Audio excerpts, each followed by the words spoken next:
How many blueprints are there going to be in Illuvium Zero? Now, with the main game launch, the current plan is for them to have 10k plus blueprint skins. And I bet you're asking, how can they produce 10k? They only have 150 alluvials and so on and so forth. That's a lot of blueprints. And they don't really have the studio. Everyone's busy working on Illuvium Overworld and all the rest of it. How are they going to do it? They've done it really carefully, and they really only have 200-300 variations with lots of upgrades and color variations and things like that. It's mostly singular textures and things with adjusted colors and all that. They're all going to look absolutely fantastic. They're not going to quite be Monster Hunter level skins, but in the future, they have big plans for doing that for things like Ramfire and all the effects and stuff like that. And they're going to have all of those high tier skins, but they're going to be in very short supply. So that'll make them really scarce. It'll be really, really interesting to see the future of Illuvium and what it looks like in 2 to 3 years from now. But for now, we're going to talk about the Illuvium Zero Alpha. Now, Johnny, once again, has given us the goods, all right? So here's the facts right here. So for the Alpha, there is going to be 15 blueprints that you can collect.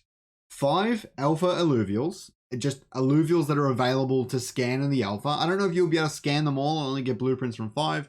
Probably only be able to scan 5 in the Illuvium Zero Alpha, which is the stage before the game launches. And you can scan, which has 3 armor types, physical, hybrid, and energy.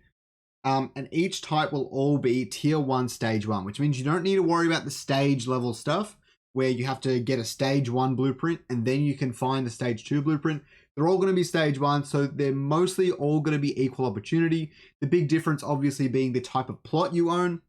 For example, if there's an Atlas and a Fury, Crimson Waste might have a higher chance of finding your Fury, and your Halcyon Sea might have a much higher chance of finding your Atlas. So there's the 2 ranges there, and essentially your plots are going to determine this quite heavily, given you're going to want to be able to collect all 3 armor types for any given alluvial. So if you're having a good chance of finding Atlases, you're going to want to try and get all 3 of them. So, and then it's going to be a bit harder for you to get the other blueprints, but there's always a chance on every single plot. So it's going to be really interesting to see if anyone can collect all 15, or maybe multiple of all 15 if they have multiple plots.